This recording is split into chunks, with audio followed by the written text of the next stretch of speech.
Have you ever heard of what's called a not enougher? Perhaps you know one.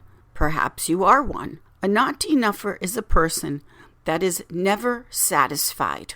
No matter how much they have, no matter how much they get, it's never enough. They're never satisfied and content.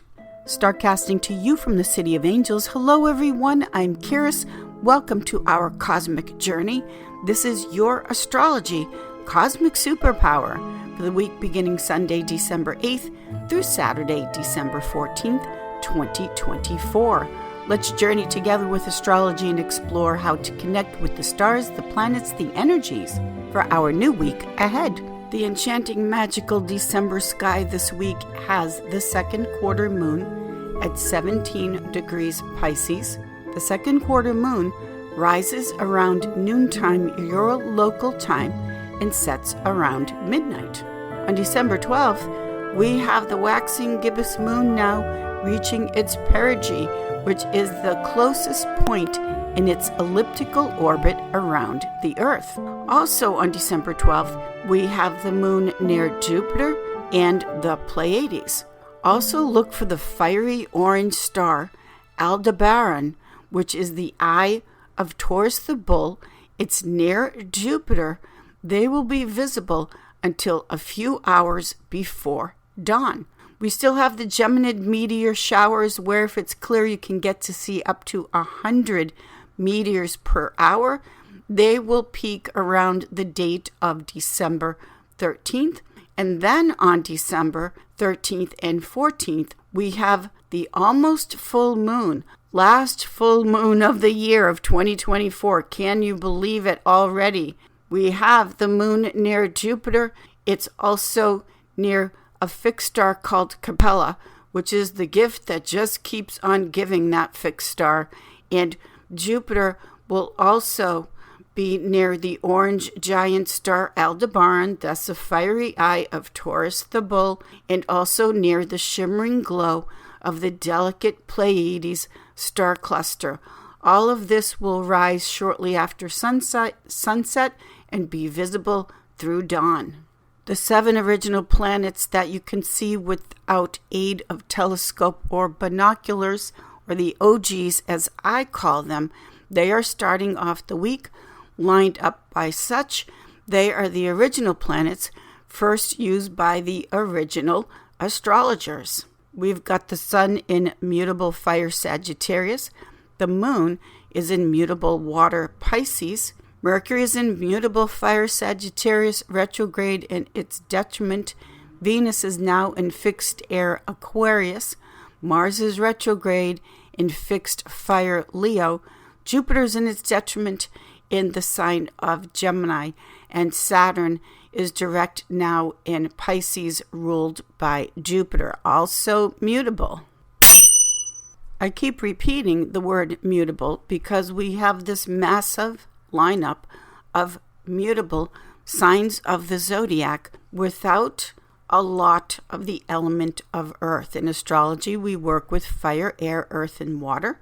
The mutable signs of the zodiac, and there's mutable, fixed, cardinal, but the mutable signs of the zodiac, they correspond to the 4 months out of the year where that month the season is shifting and changing. We're not fully out of one season. We're not into the next month or season. The 4 mutables are Gemini, Virgo, Sagittarius, and Pisces. So this mutable morphing, shifting, changing, these signs of the zodiac, they are what is called the not enougher that I mentioned at the beginning of this podcast. Meaning, mutables are restless. They get bored easily. They need and want constant change. They connect to the times of the year when things are changing. This Sunday, on December 8th, we've got the second quarter moon at 17 degrees Pisces. Now, 17 degrees Pisces is a degree of astrology that has to do with being very prudent, careful, cautious with your money. Now, along with the moon in Pisces squaring the sun in Sagittarius. That's the second quarter moon. We also have the moon in Pisces making a conjunction to Saturn in Pisces. We've got the moon in Pisces making a square to Jupiter in its detriment in Gemini. We've got the moon in Pisces again making that square to the sun in mutable Sagittarius. The sun and the moon, the inner and the outer, are at war with each other. They're conflicted. They're wanting to take action with this square aspect. Also, the second quarter moon is when we cross over into the second quarter portion of the month where the energy is condensing and building. We're now moving to the exact moment of the full moon, which will be in mutable air Gemini, last full moon of the year. The one earth element that we have is we have the planet Uranus, which is the sudden, unexpected disruption, separation. It's a divorce planet in fixed earth Taurus, which is a money sign. And also, Taurus being fixed does not take sudden disruptions and change easily or lightly. Taurus's fortitude, it sees it through, its determination. Once that Taurus component makes a commitment to something, then they are going to see it through to the end, no matter what. If they can help it at all, that Taurus will accomplish the goal. And this is connected to the second quarter moon at 17 degrees Pisces, which is about being careful about your finances, what is secure, what is yours, your goods. Taurus has a lot to do with things like jewelry, collectibles, all of the things that you have of value, including your talents.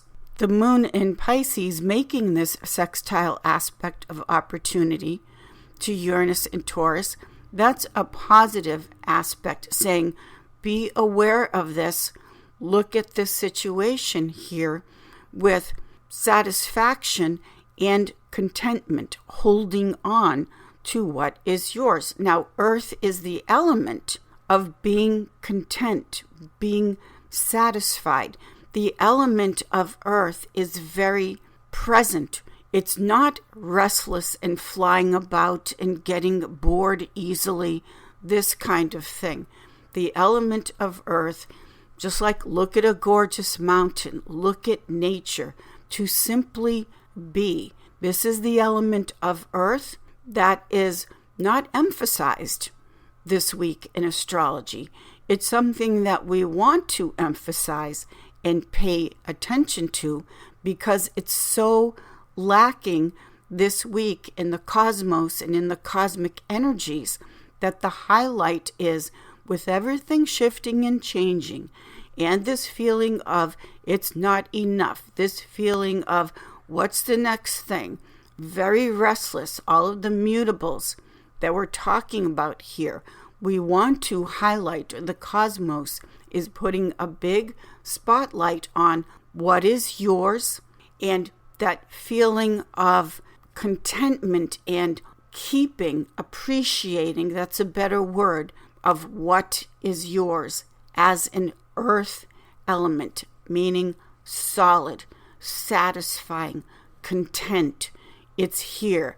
It's not flying off, restless, wanting to be or do someplace else. It's very present.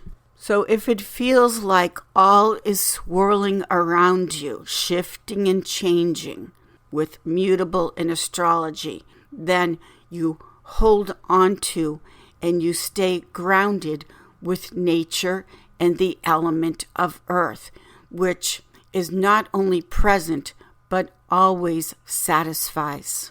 As the energy intensifies, moving towards the last full moon of 2024. Monday, December 9th, the moon moves into cardinal, impatient, fiery Aries first sign of the zodiac that wants something new, brand new always, wants to get something initiated and started. Now, the moon in impatient Aries makes a sextile aspect to Pluto, now fully in Aquarius, Venus in Aquarius.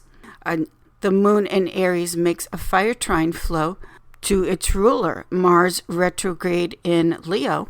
And then also the moon in Aries makes a fire trine flow to Mercury retrograde in its detriment in the sign of mutable fire, Sagittarius. All of this impatience and restlessness, and it's not enough, can be quite foolish, to say the least.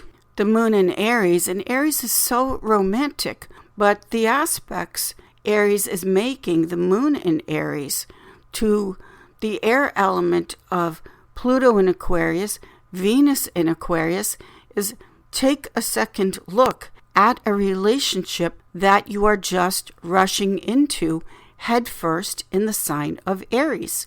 The moon in Aries making that fire trine flow to Mars retrograde in Leo, and then the Mercury in its detriment retrograde in Sagittarius, taking an action, giving an agreement, making a deal with these kinds of configurations going on. Yet again, this emphasizes the impatience of the dissatisfaction, the never enough component to what is going on in the cosmos. The astrology isn't making us do anything. The astrology and the bright lights of the stars highlighting for us what's going on in the cosmos is simply giving us a very clear view of, if we don't hold on to the element of earth, patience, satisfaction, contentment, and just rush right in because of this compulsion of it never being enough, then a very foolish decision can potentially be made. We always have to bring in the cycle of the moon, because it's not a waning moon where the light is decreasing. It's not a new moon moment when we simply don't see the light of the moon at all. This is a build-up towards the full moon culmination, which is the energy is more intense.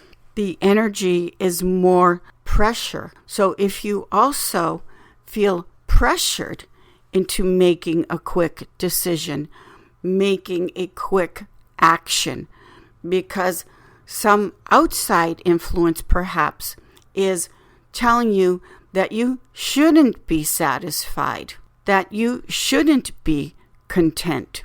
I actually had a young lady client one time come in for a reading, and the first words out of her mouth were, "I hate people that are content." Now that can be a part of the foolishness of youth to make such a statement, but there it is.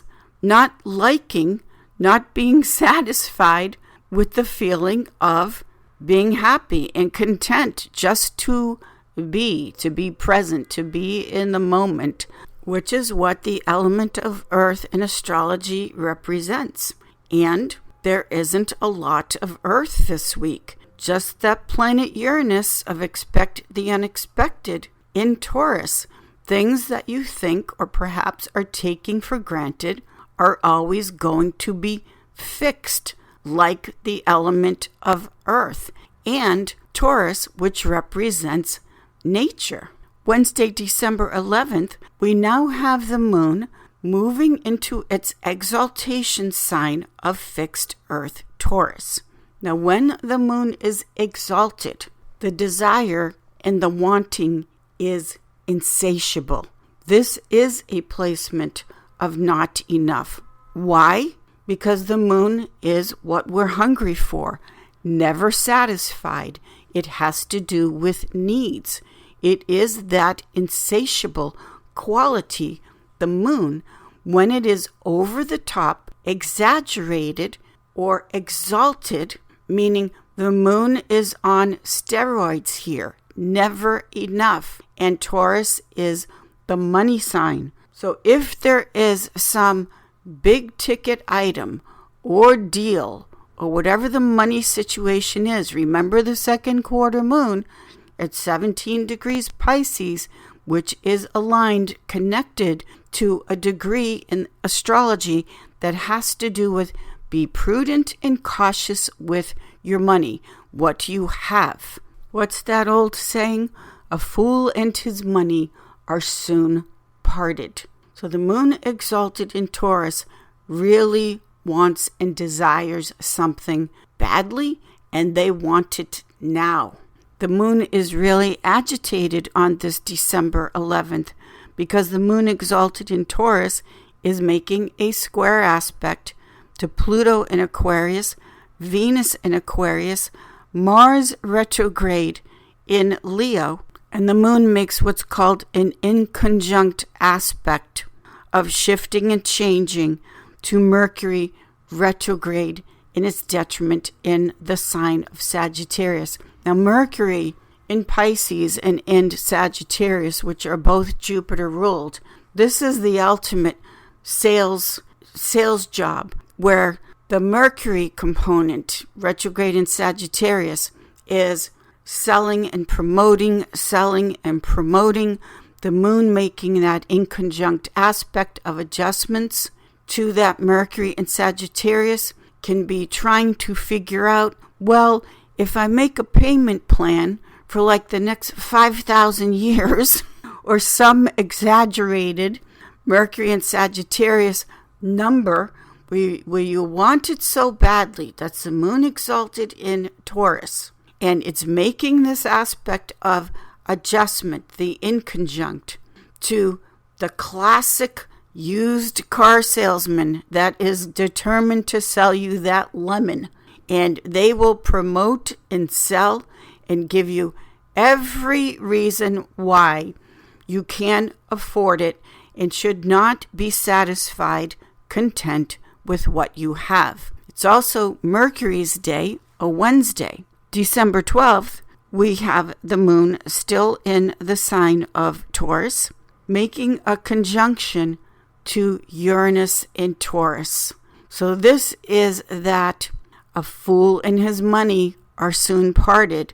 The moon conjunct Uranus in Taurus is that sudden disruption, potentially that sudden disruption, separation from what it is that you have of value, Taurus, and that sudden separation, disruption, divorce from something that you have that can bring great satisfaction and contentment.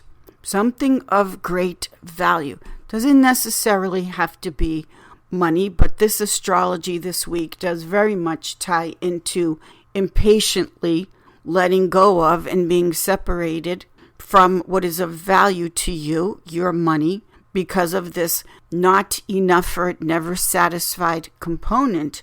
And then that moon making that conjunction to Uranus and Taurus, the sudden, okay, I'll buy the product or do whatever, how this applies in your life. Know where this is taking place in your personal astrology chart. For instance, let's say this is taking place in your 7th house of marriage. You've got Scorpio rising and you've been in this relationship, you've been in the marriage, and then something convinces you that to end what could be a perfectly good relationship because of this not enougher component. I always say to my clients that are involved with the not enougher to be careful, because a person that is not enougher, sooner or later, you're not going to be enough. They'll find something dissatisfying in the relationship, not just the stuff and the money. So depending on where this aspect is taking place in your personal astrology chart, see where that sudden, unexpected, I'm not satisfied, it's not enough, ending could potentially take place. Again, it doesn't have to. This is simply what the cosmos is putting a spotlight on for us to have greater awareness and see, especially as we are now in waxing gibbous moon phase, approaching the last full awareness culmination of the full moon in Gemini. Friday the 13th, Venus's day. We then have the moon moving into mutable air Gemini. The moon needs and wants change. The moon is also wanting more information to sort through the different emotions and compulsions. Get more information, more facts with the moon in Gemini on Friday the 13th. This is what the emotions, what the moon needs. The moon in Gemini will then make an air trine flow to Pluto in Aquarius, a sextile to Mars, retrograde in Leo, in opposition to Mercury in Sagittarius, and then the moon in Gemini will make an air trine flow to Venus in Aquarius. What all of this means is that with the moon in the element of air in Gemini, air is superb at detaching from being emotionally overwhelmed. Air is excellent as far as strategy, planning, what is the next move, without letting the emotion cloud the objectivity. So on this Friday the 13th, the potential here, the cosmic superpower, is to step back and see clearly and get the facts and plan and strategize your next move, as opposed to the moon in Taurus just separating and making a sudden and abrupt decision. We love the moon in Gemini making an air trine flow to Venus in Aquarius on Friday the 13th. This can be very romantic in the sense of, let's just keep it light. Let's just see where this goes. We don't have to make these big defining decisions about what this is and what this will get because of a dissatisfaction. We can go with the flow, as they say. Also, always with Gemini, be the student, be like the tourist, visiting a foreign country, ask questions. Gemini is curious, it's exploration, it wants to know, it's open-minded to listening to the other person or the other side of a situation. Do that as we enter the weekend, December 14th, where the moon is still in Gemini and makes a square to Saturn in Pisces, then a conjunction to Jupiter in Gemini and a sextile to Chiron in Aries. Now, the moon's sextile aspect to Chiron in Aries is a new sense of a new you is on the way. The moon in Gemini, though, making that conjunction to Jupiter in its detriment in the sign of Gemini, is to not talk too much or overthink. This is Gemini, the mind, to not talk and overthink a situation with Jupiter in its detriment. Just keep it light. Get the information, but don't make that final decision, because as we are approaching the exact moment of the last full moon of 2024, which will be at 23 degrees Gemini, I'll get to that next week. We also have Mercury. It's going to go direct. I'll get to that in the next podcast as well. But for now, as we are building up this week towards that culmination full moon moment, just know that whether you are typically always dissatisfied, or if you're feeling this week, what is this restless, anxious, dissatisfied feeling where something is missing?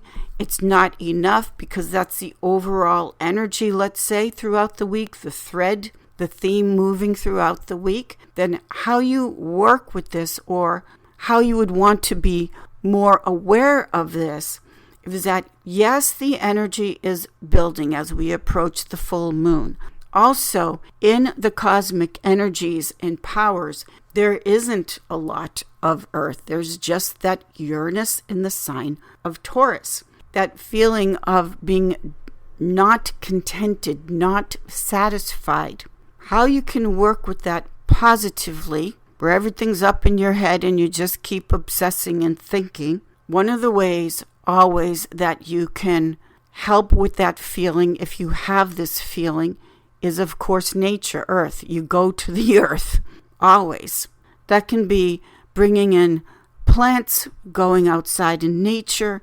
Perhaps there's not enough earthy colors in your place, forest green and burgundy and the earthy colors. Always go to nature.